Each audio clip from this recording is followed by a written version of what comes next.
also going to do a workshop today, but, you know, we just want to learn more about you and your beautiful blessings that you give to people.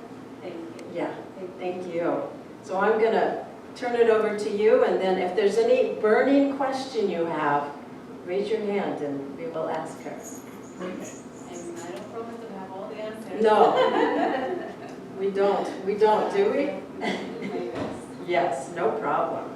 Thank you. Good morning. Good morning. Beautiful music, beautiful mass. Thank you. I'm grateful for being here and with all of you. I think it's on. And I think it's on. No. Yeah. Oh, maybe turn it up. Oh, hang on. Maybe it is not. All right, now. How about You can hear me? Yes. Yeah. Oh, I need to hold it. maybe should we hold it? Yeah, let's do that. Let's do that. It'll be a little bit, then you can go like that. Beautiful. I'm so familiar with the microphone. Well, my name is Fabiola. Fabiola Farley from the last name from my husband, and he's from Colorado, and I was living in Mazatlan, and we got married 27 years ago. It's going on. That's what's When I going on. get, Yeah, that's all right. You know what, we're gonna have you. wear mine because it'll be better. And get over her headband, right? Take note today. I know, right? It's just much better. And you don't move around too much, yeah? I hope not. Oh, there we go. Okay, so you have a nice string. Okay. That's good? Yeah, perfect. I hope I don't forget to move, because I like to move like, all the time.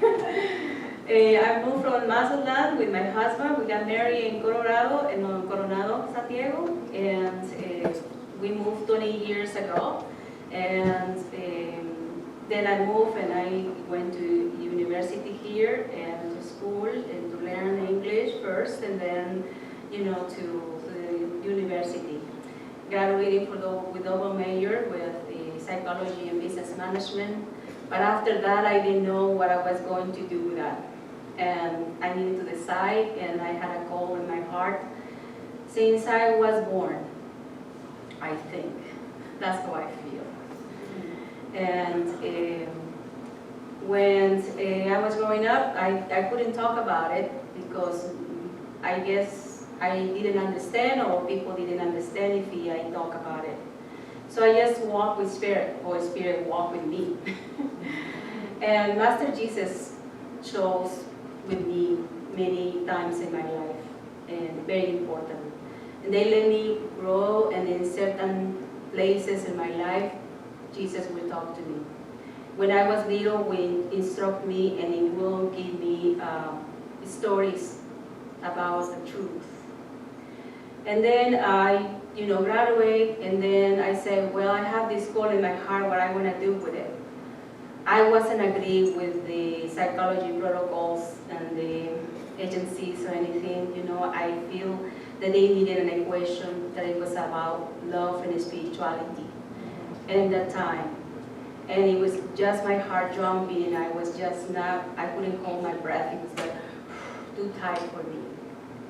And then I meditate for a year, asking these questions to God. Do I really want to take this, and how I want to do it, and how it's going to be developed? I didn't know. And so I asked for questions, and I say, okay, I'm ready, so show me the way. Show me the way. Bring me things, what am I going to do with this? And then that night, the angels came to my sleep. And they showed me that I could heal with my hands. And they put me like in a class for 2 months in my bedroom, and I stayed in my room. I didn't go out with friends and anywhere. I just stayed concentrated what I was receiving. They were downloading everything and reminding me what was my purpose. And that from there, I just woke up, I can heal with my hands. And they were showing me how, and take me to university in the sky with God, and show me many things. And ancestral ways also. They took me to Egypt, they took me to Maya, to the Mayas, to China, where I was walking in my past lives. And in that time, I didn't know anything about this. I was just like, whoa, in shock, what's going on? What is this? And, my curiosity was to investigate if it is what I was receiving, somebody knows about it. So, yes, there was a lot of writers, that they really had similar experiences. And from there, I trust the Spirit. I trust the Spirit, so I just started. Suddenly, I was giving therapy in my home. From 1 week after I got out, and I have people over in my home doing healing. And I didn't know. It was just a miracle like that, just there, doing the healing. So I embraced my mission. I embraced my gift. I am a prophet. And I have a lot of visions, and sometimes, it's overwhelming, or the things that I need to accomplish and do. I was requested from the Spirit to do a lot of circles, women, men, mix, young people, couple, children, to call them to open their hearts, to bring unity, for love. And it was a big mission. Believe me, I didn't know how to start that. I didn't know how to do it, so I just let the Spirit to guide me. Then it took me for I went to walk, traveling as a pilgrim, to talk to people and get in touch with other healers around the world, and I started, connecting with my true self. And then I started, went to do ceremonies, sweat lodges, mostly in Mexico, walked every city and have groups of healing over there, some workshops, and healing with copal, healing and hearing, dreamings, and all those, all the things you can say you want to be. I don't want to be. I am who I am,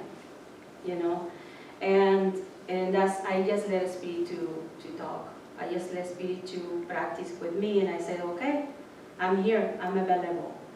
And I embraced this mission, and now this last moment, it came, I was in Mexico in a ceremony, and it was this elder from the Hopi land talking to us in a big ceremony. We sat down with, I'm part of the association of the elders in Mexico, the Mayas, and from Peru, and from Argentina, Colombia, from everywhere. We were 32 sitting on there around the fire. And the elder Hopi, his name is Roy Lirosan. He was talking about the prophecy of the condor, the eagle, the quetzal. The quetzal is in the middle, so it's eagle, quetzal, condor, and this is a prophecy from really all from our ancestors. Your ancestors, if you don't feel included, you are included. It's a lot going on in this about, you are not from here, etc. But we all belong to one Spirit, to one God. And so we are in this movement of bringing all the people together from Central America, South America, Mexico, and from the North America.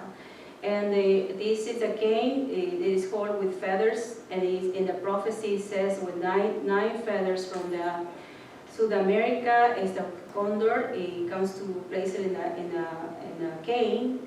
Is nine tribes, 9 pueblos, 9 nations with a great heart to unite, and 9 quetzales, that means 9 pueblos from also from Guatemala, Ecuador, Colombia, all those, they represent the condor, Mexico, and the eagle from North America, from Canada to all north, to bring all together to be starting this unity. Because there is another elder that is sharing this message with us, is that he visualized since the wall and the border was placed there, he placed like a barrier where it's dividing us, it's keeping us from flowing in the connection with the hearts with our sisters and brothers.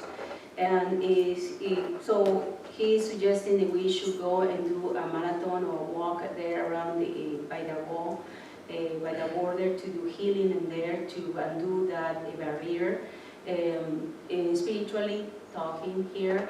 But I said, first barrier we have to put down is the barrier we have in our hearts on division. And I'm here, I am from Mexico, or I'm from this tribe, or I'm from this tradition, you don't do it this way. No, it doesn't mean that. Now we are all together, now we are one. And we are not distinguishing what race or what color you are, we all together in one. And this is time to remove those barriers. It's time. There is no way, to be keeping ourselves in a self-pity and burdens and, crying from the past. We need to heal our wounds. So today, in my healing session, that's what we're going to be doing, healing some wounds from the past. Also because our ancestors also, they did some bad things, right? They did bad things from all over. Even the ones who say they are victims, they also did things. So we all together to do healing our wounds, because every time they talk about violence or they did is embarrassing, or is bad, or I feel sad, or I feel wounded, or I feel separated, or I feel left out. All those things are really in our wounds, in our blood, passed on from our ancestors, from our family, from our loved ones. So we need to heal that, so we can heal our hearts, so we can express through love, and let all the new come in. And you agree? Yes. Absolutely. Yes, I'm so happy to share this message with all of you, because we will need all the support we need for. Also pray for the children that are in cages over there in the frontier. All the children, our children, are there, prisoners. And it is traumatic. I remember when my mom will leave me with someone I don't know, I will be, panic when I was little. And I was, my eyes long and long to see when my mom was coming, if she will appear. I can't imagine how those children are there, getting wounded in their soul, their heart. Even though those people are acting that way, they are putting them there, their soul is being, captured. Their soul is suffering also, even though they are acting by evil, angers. Their soul is suffering, because the truth is we have a spirit that is love. And we are here to do good. And we're supposed to awaken that. Embracing what we have, embracing the light in us. I think that's the way we're supposed to walk in this world. And to begin, we have to remove those wounds here, those sadness here, and mourning. We can't just be sitting there and saying, I'm doing this in prayer. No, we have to take action. We have to take action. And I think it's very helpful from this elder that is suggesting we should walk over there and do a run. And I say, yes, that's peaceful, that's love, for praying for those kids, those children, and breaking these barriers. And I think I'm agree, I support it. And because we hang out there to do circle of ceremonies, we just there singing and dancing and everything, but then we have to take action. That's the work we have to do after. And last night I was receiving the first golden eagle feather to take it to the cane of unity. And I didn't know the first, when I came from Mexico, they gave me the quetzal feather with this mission to bring the feathers, 9 feathers. And I said, how am I going to get to the tribes? How am I going to get there? They don't welcome, probably because they have wounds also, and they have some untrust, right? And they're right. They have to be careful, right? But I said, well, how am I going to do this? But Spirit fix everything. Everything is fixed. Everything is just accommodating. It's just amazing how God works, how this is already, planned. And we all of us here, witnessing, and we are representing our ancestors to do healing on those wounds for our family and our children. What are we going to give to the children? When I saw the trash in the ocean, when I saw the plastic and all those things, I said, I feel like I was drunk and I have passed out and then wake up and I said, what I did? When I was there, I was really taking all those, products with plastic and I didn't have conscious. Wow. I was like, oh my God, what is mess that I made? I can't. And we have to wake up. We have to. We have to. And we have to also take care of our food. Be standing up for our food. We're eating plastic. That food is very important. The food, like Abuelo Roy said, the elder Roy, the Hopi land, he said food is very important. The food talks to your cells, talks to your body, and also is helping you to awake the new programs that you have in yourself and your blood. And if you don't eat, the proper, nutrition, you don't help in yourself because you're not receiving the light that you need to be, awakening. That's why the heart stop, we stuck and the same. So we need to eat healthier. We need to eat good food. And then we breathe the sun. Because now they say, the mind is powerful. When you say the TV saying you have cancer and people is prognosticated that it's going to be sick, so many people are cold. They're already programming that you're going to be sick. And so we have to twist it. No, I'm not going to get sick. Eat correctly, and I help myself breathing sun, meditate, 5 minutes. It's not that much. Eating seeds, fruits, vegetables. And I don't say don't eat meat because I eat meat, but I just, be conscious once a week because we can't just cut it out like that, right? We go slowly with these baby steps. It's okay, but we are aware and conscious about it, right? Do you have any questions? Yes? What is the format of your session today? How will it flow? Today I'm gonna be doing a circle and as a ceremony with the altar in the middle, and then I'm gonna be asking, where do you feel you need to be healed? And then from there, we're gonna be making kind of a list to be helping each other to be healing. And then we're gonna be interacting. It takes a little bit, I don't really make a big format. I let the Spirit to guide me. In the moment I feel you and I know where you are blocked. And then I'm presenting, where do you need heal? In your heart, in your health. What is your burden? What is your deal with health? And then from there, we ask for the healing and remove blocks if it does necessary in the moment. And that's because we have, if I bring all the, format that I follow healing, it would take 4 or 5 hours. So since I have like from 12:30 to 2 o'clock to reach everybody, we do it in group. So we're gonna do healing for, if you pick up patterns and blocks from your parents, or for a person you live with, a person who was negative and toxic to your life, we're gonna do it in groups to let Spirit to do the healing. I work with my pendulum to see, what is right and what is asking the questions and then remove it. Because I have many masters and spirits, lights, that do the work. They do the work with yours. So Spirit communicates with you and your angels to work to know what it is.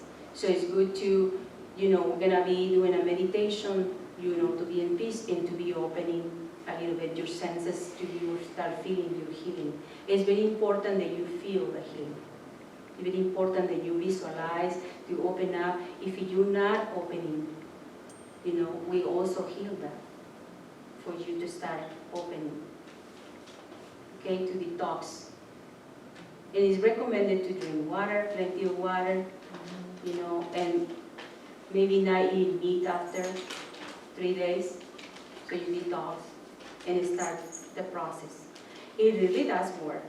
I have 15 years practicing the healing individually. I have my own office and I do practice individually the healing and with myself. All what I do is what it works for me, and so I pass it on. Nothing that I do is copied from anywhere. I experience it, and I also experience it with other clients, other people, and around the world. And it really works. It works psychologically, it works in all levels, and sometimes it's subtle. Because sometimes you have guards, you have shields that you need to let down first to receive the healing. Because we are protecting our shadows, right? Or don't come into my bubble. Get out. Talk to my hand. I did that very well. Yeah, you answered your Yes. question? Yeah, that's right. Thank you. Yes. Yes? You mentioned the plastic. So how do you live without plastic in your life? How? Well, recycle. Okay, eliminate plastic. Like How you to- have the plastic, what with plastic bottles? So you don't drink from the plastic bottles? I don't know. I don't buy water anymore in the bottle. I don't. People have it and still, you know, I still have to deal with it. I have to, you know, we are going in a process, so I don't have to be irritated or be mean or anything. I just have to go with the process. Bringing in consciousness and recognizing it, I think it's the first step to the healing. Yeah? Mother Earth, I was in a vision. I want to share a vision. When I was in Mexico, in Chiapas, in El Cañón del Sumidero, they call it. And we were there really enjoying the really beautiful waterfalls and the big river, and we go in the boat. And suddenly we were so taking pictures and everything, and suddenly we were silent because we were in a park where all the trash was, you know, getting there, polluting the river. And the person who was riding us on the boat turned off the machine, and then we were on silent going to this canal. And I was like, oh no way. I was impacted, I was crying. Couldn't hold it, I was crying, I just didn't know. I was like, oh my God, no, it can't be possible. But then like this, in that moment, talked to me. And he says, Mother Earth is everything. You don't have to cry. That's beautiful. Yes. You don't have to cry, it says. The people and the animals who survive this process are the ones who is going to go through to the next level. So it's making us stronger.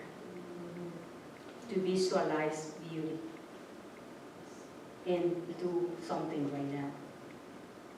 A little bit that you stop, if you stop drinking the water in the bottle, you're doing something from the world.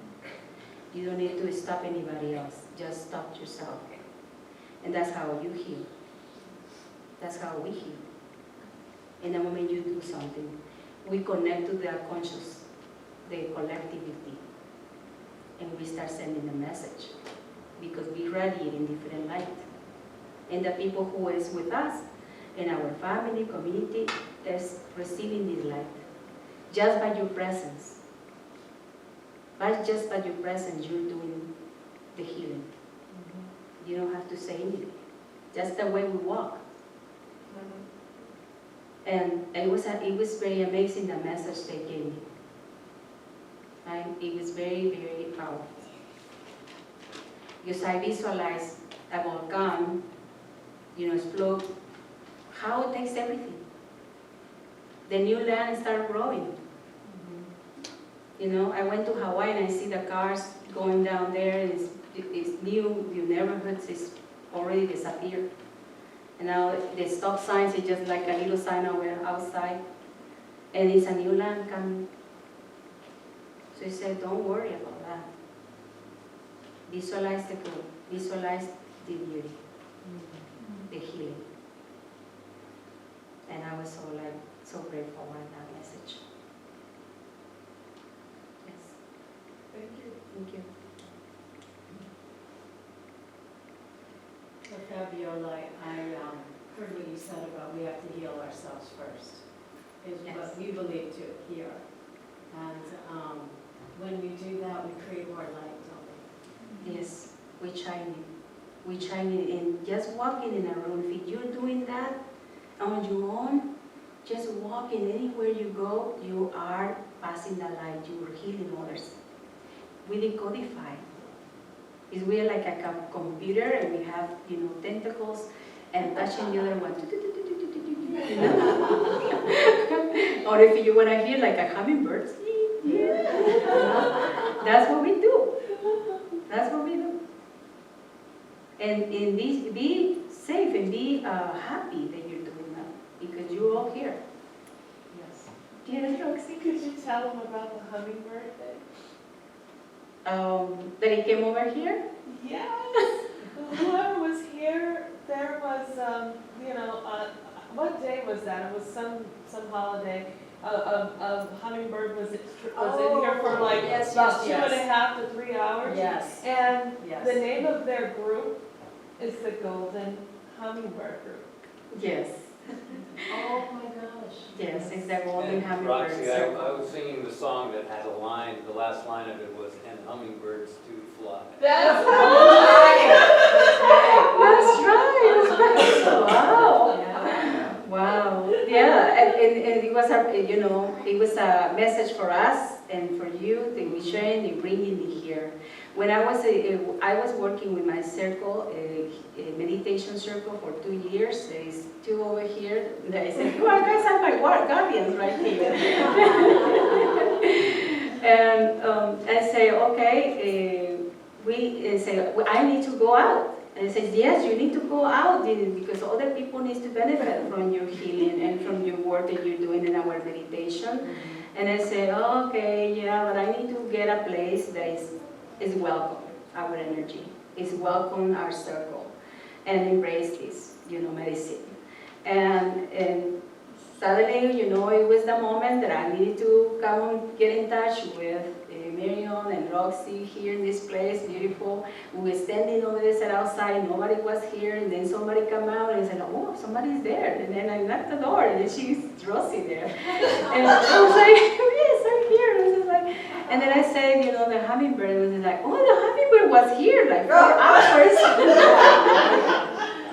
So the hummingbird brought the message. It connects us.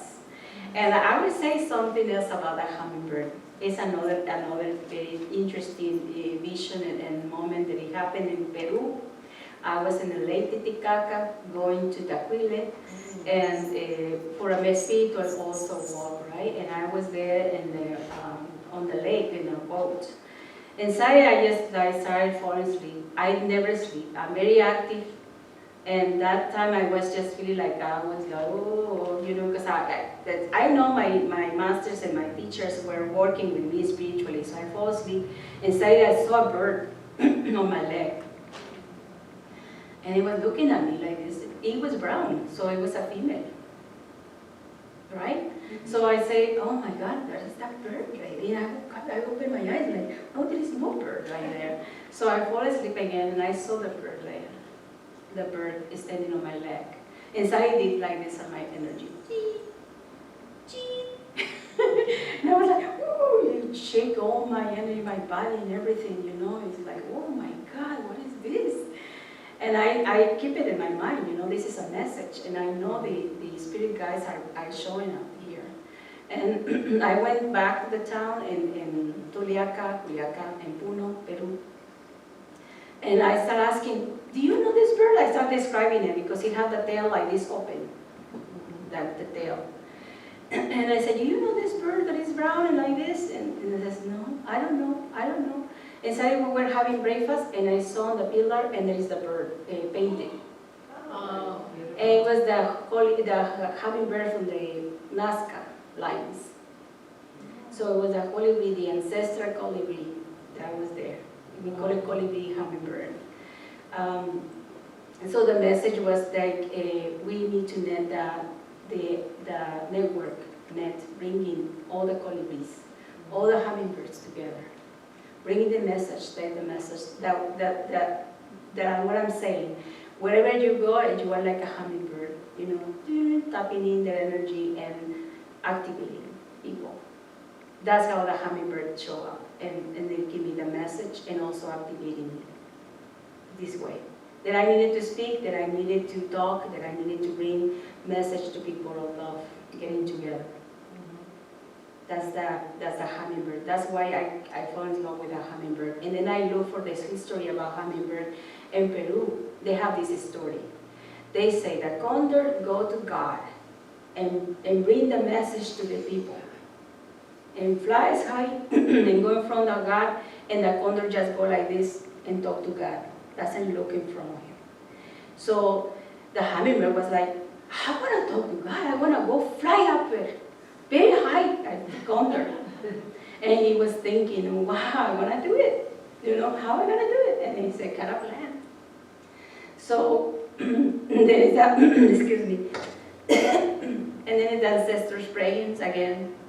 And then the condors go up. And suddenly, he's in front of God, the condor like this, and the hummingbird is like, flying in front of God. And he became all golden, because he was in front of God. He thought, I go in the wing of the condor, get hiding there, and when this guy go up, I would have walked out. So that's how colibri becomes so holy, because he was in front of God, and he becomes gold, all golden. And that's how I got, oh my God, this is so beautiful message, right? We had the Christ, right? The ray, the Christical, the Christ ray, the golden ray from God. So is the Christ awakening us? We are awake, I believe. Now we don't know what to do with it. We just need to embrace it, that's it. You don't need to be, healing everybody, just healing yourself. That's the first thing. Uh-oh. Hummingbird is here. Indeed. I have other questions. Do you have any other questions? Yeah, I think it's good. But what I liked what you said is that you followed you surrendered. You followed, and I think for each of us, if we follow our own guidance, our lives transform. Exactly. When you just realize who you really are, you transform yourself. It's just automatic. In the moment you say, I'm ready, I'm here, surrendered, don't battle, don't do anything, just breathe, take it easy, surrender. You don't need to do anything fantastic, just be that easy. Let your spirit guide you. Listen.